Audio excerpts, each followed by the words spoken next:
ใจเดินถ้อยคำซึ้งๆที่ปลอบใจย้ำบอกนี้ไปเป็นคนเท่า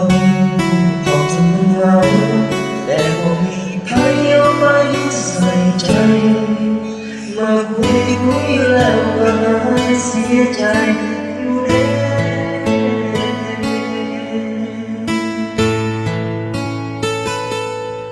นึกดี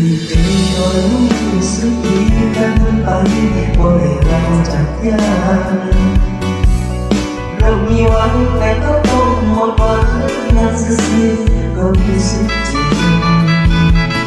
ที่บอกคุณจำแต่หัวใจง่ายพอสิงับไปก็ใจอักเสบขอเอาไปตามสเต็ปแต่เขาเสือกที่จัง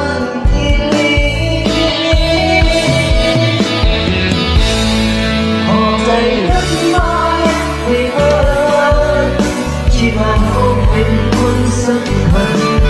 แต่ความจริงมันก็พอสำคัญเขาก็แค่คนทั่วไปผู้ที่โตก็รักจริงเขาก็ได้เสียดายเก็บจะให้อ่านไปขอบใจเด้อที่แยกที่เขาได้ให้โดยที่โตก็ได้คิดได้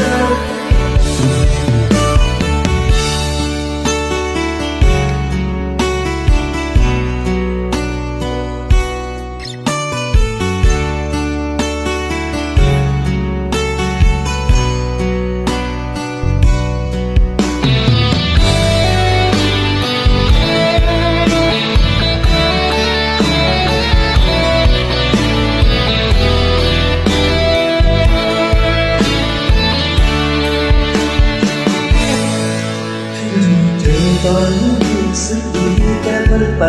ว่าเลยราจากยานเริ่มมีหวังแต่ก็ต้องหมดหวังนั่นซึ้งก็รู้สึกเจ็บก็เคยจำน่าใจง่ายพอสิหักให้ก็ใจอักเสบก็ไปตามสเต็ปแต่เขาเสือกที่กัน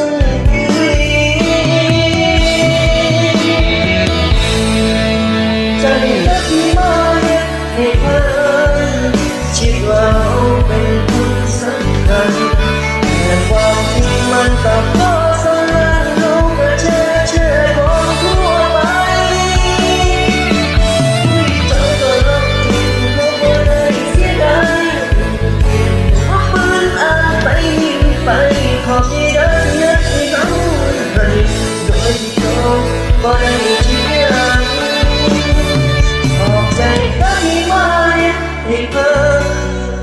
คิดว่าเขาเป็นคนสำคัญ